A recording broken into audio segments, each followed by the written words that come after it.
All right, folks, thank you for sticking around. If you've made it this long and you really want to hear how Greg and I manage our photos at home, then that means you're extra geeky just like us. So thank you for sticking around. So we're gonna just dive right into this thing and let's talk about the solutions that work best for us, right? And why we use them, and what are some of the pros and cons that we run into with our method. So, Greg, you want to start us off? Let's talk about what you use at home, Yeah, and I which you think talked about during the main I, show I a couple think of times, I but think we hinted at this, right? So there are a couple of pieces that I didn't do it, but Jason and I are on the opposite ends of this. So I want the simplest, and I let Apple do it for me.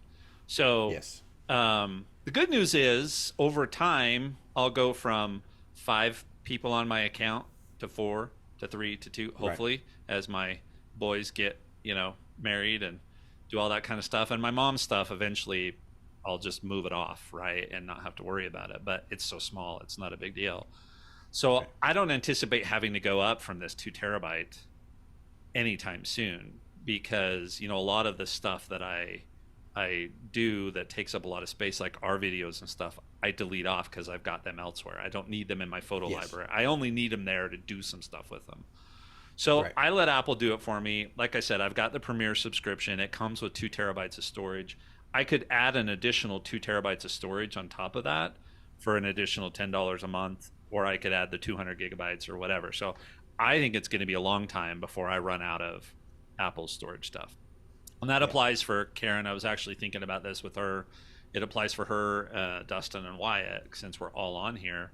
But I also think my daughter that has an iPhone does it this way. My mom, my grandma. We just let Mm-hmm. Apple deal with this.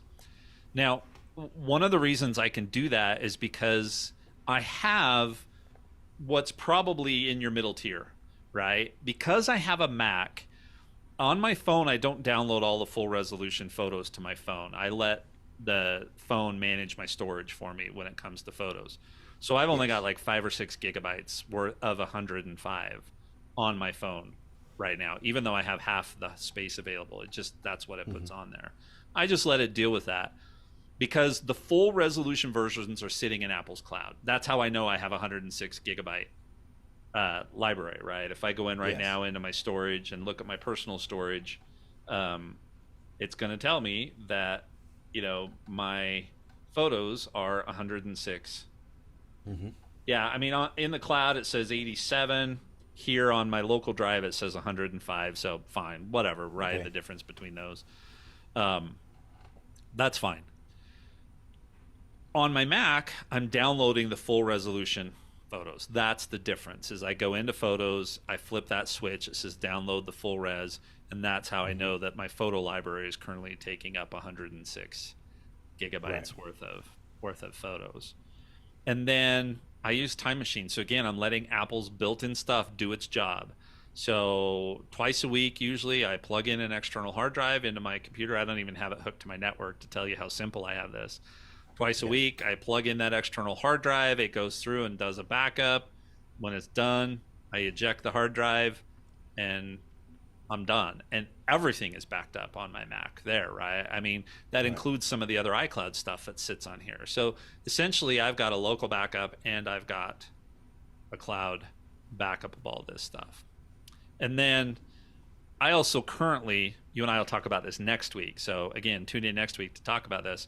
I also Mm-hmm. currently use Backblaze, which is backing up my entire Mac to a separate cloud service.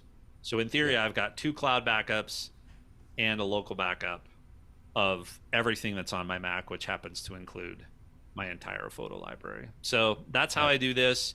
Um, that's So in just Backblaze, it's just kind of a backup option to the time machine, right? Because everything is backed up to the hard drive through the external hard drive through time machine. right. Yeah, I mean the way, so if you listen to like ATP or something like that, right? They always recommend that you have one cloud backup of everything and one Right. local backup. The local backup is in case like your home were to burn down, right? Right. And Right. so I switched to a new external hard drive this year. My old one, so since everything up through July on my Macs is on that old hard drive, is in the fireproof safe. So even if I were to lose this current hard drive, I'm only back six Yeah. months or so if I had to. So that's what it's for. But you and I are going to talk about whether I need Backblaze next week or not, because I don't know. And Yeah. it all depends on your usage, right? So that's how I do it. Like I said, so I let Apple do everything. I've got 2 terabytes of storage, which I'm not even close for. It's all of my family stuff. Then I have the full res versions pulled down to my Mac, and that gets backed up using Time Machine and Backblaze. Hmm. So in theory, I've got locals and cloud backups of everything. Now, the other new option that's come out, so let's say that I didn't want to go, manually pull Karen's photos Hmm. down and have a local backup of those here, is I could use the new family photo share stuff, right? If she and Right. I were to share an album and we put all of her pictures in that, then they would get downloaded to my hard drive here and then backed up to Time Machine and all that kind of stuff. I think the Hmm. problem though that I have there is I probably would need a different hard drive size, because I think she's Right. got enough. Um, she has enough photos. If I just look at like our overall usage, Dustin's actually worse. He's using 303 gigs of storage, and the vast majority of this is photos, right? I mean, they're not Right. storing files or anything like that. Dustin might be, but so Karen's at 165 gigabytes, and my guess is 120, 140 of that is probably photos. So Hmm. if I were to put another 140 gigabytes worth of photos on my hard drive here, Yeah. I'd be out of You're gonna space. need some more. Yeah. You're So, gonna definitely need more storage. but I'm pretty comfortable that I'm comfortable that between Apple's cloud and her having the stuff on her phone, that we're probably okay. The only Hmm. scenario that didn't account for is if her Apple ID were to get hacked and she were to lose access to that, and somebody got Hmm. in and purged everything or tried to hold it ransom, or you know something like that. That's the Right. only scenario. But unless you're high profile, right? Yeah. Right. It's just such a low risk. And it's surprising that my emergency preparedness brain is not trying to mitigate for every possible scenario, right? Because Yeah. me, I normally do that, but in this case, I just that's good enough for us. So Yeah. that's And what we it do. is a good solution. Yeah. Yeah. It is. It is a really good solution for most people. Right. So for me, I went with this solution again. One was the cost because I'm cheap. Two, I like to tinker and stuff like that, right? I try to keep my home network running as smoothly as possible, and adding a network attached storage is just one of them. So I went with this not just for the photo backup, right? I know the show is about photo backup and videos and stuff like that, but it's more than that. The photo backup is just one aspect of why I went with this drive, right? So it's a personal cloud, so I can't access all of my photos and stuff like that in a separate app, right? The app is called Qmagi. I think it's supposed to be like Magic Q Magic or whatever. So Qmagi, and man, over the past couple of years, they are really trying to rip off iCloud, which is great, right? Now they have the facial recognition things, and they have these smart folders and stuff like that. It recognizes animals, and just like Apple, just like the iCloud photo or iPhoto system. So they're really making an effort to copy the Apple, so to make it more attractive to Apple users and stuff. But I mean, again, I have our media server running from it. The business stuff, just like you, I don't save a lot of videos and media and stuff that we make for the company on the devices. Right, we have the knobs for that. Uh, I can actually serve a web page if I wanted to get in there and code. Right, I won't have to pay for a service for somebody to serve the web page and stuff for us. So it has so many other uses than just photo management, which is why I went with that. But um, I do get really good uses out of it. So I use a QNAP NAS, which is a personal storage, right? Personal cloud storage, as well as local hardware storage. So just like you open a laptop, you connect to my home network, you open a laptop up, and you have your local hard drive. The QNAP NAS, it just shows up as another hard drive on every device, on my iPad, on the phones. on every TV, on every computer. It just shows up, right? So it's basically storage for the house. There's certain files and stuff that everyone doesn't have access to, and like from the guest network and stuff, you don't see any of that. But if you're on the home network, you have access to these, and yeah, it just works out perfectly. Like I said, we connect our phone to the charger because we don't want it backing up continuously all the time. But uh, and that's a setting that you can toggle, right? You put your phone on the charger, it automatically backs up your whole camera roll to for my wife and my phone. And when it works, it works. Like I said, it only goes down. I only have any major issues with it whenever there's a power outage, um, or not necessarily the outage, but you know how the power flicker, right? You get that especially in Houston, yep, especially in Houston when the wind blows too hard or there's a storm or something that blows through or for somebody five breathes minutes. on the power lines. Right. Somebody's outside and waving a fan around or something. But yeah, other than that, it really works good, and I love it. And again, I'm cheap, so from a cost standpoint, it was a no brainer for me. So A few yeah, $100 for all of this, and yeah, it's really good.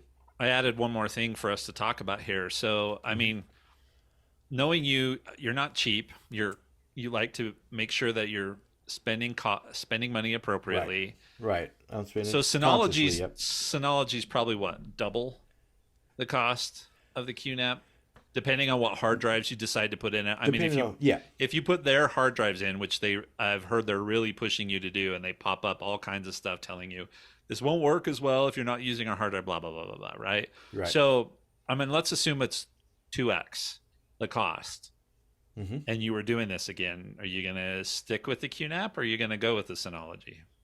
No, I think next time around I will go with the Synology. I will go. So a lot of them they have the same features, right? So it'll run exactly the same for what I use it. Now, again, I say I can create a web server and things like that, and all of these security things. It can manage the home network cameras and stuff like that. Well, all the cameras are automatically saved, but all of that's built into the camera system already, Right. right? I have a hard drive and stuff, so I don't need to offload any of that to the hard drive. So there's a lot of features that I said, oh, I may be able to use that one day, and never got around to using it, never got around to configuring it. So, yeah, next time around, I will go with Synology. And so for me, we're going to sell and move and do some of that kind of stuff and hopefully move Hmm. into an RV.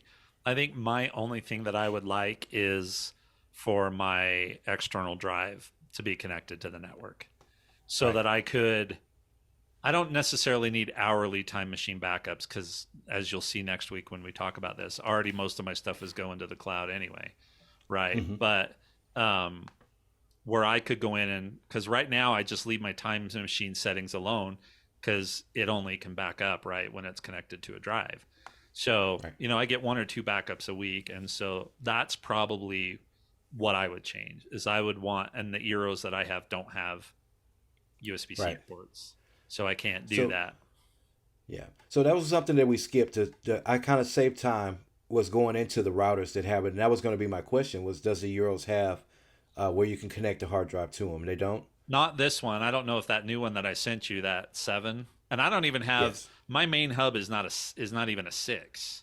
I think my main Okay. hub is the previous generation. So I'm like two Right. gens back. I've only got one of the extenders and it's sitting right here and it's got a single USB, but it's PD. It's only power, right? Okay. So Okay. so yeah, I don't have a way to do that. I mean, I guess I could get a switch probably that would do something like that, but Yeah. when I when we move, right, I'm probably still going to go with Eero because it's just so darn easy to Yeah. manage. As much as I don't like Amazon having that, because that's the other thing I thought of. Should I like my son asked me how to move all of his photos to Google Photos, right? Because Hmm. he's got some Google stuff that he does too, and I don't want all my photos in Google Right. either. And so I really think the setup that I have right now with the change of adding the ability to plug in an external hard drive to my router, right? Yep. And calling that good. And if I'm in a RV, then if we change camps once a month or whatever, we're traveling or stuff like that, I'm going to put all that equipment away anyway. right? I'm going to Right. turn it off. It's not going to be sitting there and active when I'm going down the street. And so that would be the prompt for me to maybe have two hard drives. And, every once in a while I just swap one over and stick one in a safe, Yeah. right? So that I have something secured like that. Because RVs are just not quite the same as your house, right? I mean, there's Yeah. things that can happen in an RV that couldn't, but that's the only thing I would change. I think I have no plans to go any further. That I would just get a big terabyte um, external drive, plug it Yeah. in, let it back up twice a week to the network, through the network, and call it good. So there's different levels of NOSes, right? There's some that are super simplistic, right? We're talking a hard drive with smarts on it, right? So you can kind of have the best of both worlds, right? You don't need web servers and security and things like that on your hard drive. So actually the one that I used before I upgraded to the QNAP was a Western Digital. They called it a MyBook Live, right? It was an external hard drive. It just happened to connect to your network, so it was a NAS, a network attached storage, and it was really user friendly, really simplistic, right? You create a username, password, transfer your stuff just like, but it would show up as a drive, just like a regular NAS as an extra drive, and you can do time machine backups and stuff Yeah, automated automatically. So I'll send you a link to one of those. That Western Digital drive, I would recommend it. It's still my backup for my backup now, right? I cleared all of the videos and stuff off. It's 2 terabytes. Um, and I use it as a backup for certain files on the NAS. So the Western Digital MyBook Live is really a simplistic NAS that doesn't have all of those extra bells and whistles, and it works. yeah, And that thing is, I've had it for, I think it's 8 or 9 years old. It gives the warnings too if it's overheating because I have it in the cabinet with the other NAS, and it's blowing that fan, that blowing that heat on it, and it sends me a notification like, "Hey, it's too hot. It's too yeah. hot in here." Send it over to me because we'll talk about this a little bit next week about about how I'm going to manage some stuff. So send it Okay. over. I'll stick that on my list Yeah. because, yeah. Okay. Yeah, it's a really great one. So, all right. So, but that was all I had. So, again, I wanted to leave out a lot of the details and stuff, but guys, just know we will answer questions. If you shoot us an email, shoot us a message, YouTube comments, anything, we'll answer those questions back. So if there's anything I left out that you wanted to hear about, we'll include it in like a follow up for next week or something, and we'll answer all of those questions. So give us any feedback if you wanted more information about a certain product, a video that we talked about, anything. Just ask questions and we'll answer. Okay. So, yeah, that was it. Greg, you have anything else? I don't. Join us next week. I think that'll be a really interesting episode. So, I think so too. I think I wanted to go into it before we recorded this show. I think it's going to be an interesting one. So, but I want to wait till you get it in hand and spend a few hours with it so we can really get the full Greg experience. So, look forward yeah, to that next week. I'll be scrambling to get our show edited before it shows up because I think it's going to be really hard once it gets here to focus on anything else. Right. Right. All right. Well, let's try to make it as short as possible then, guys. We'll see you next week. Thanks for joining us. Thanks, everyone.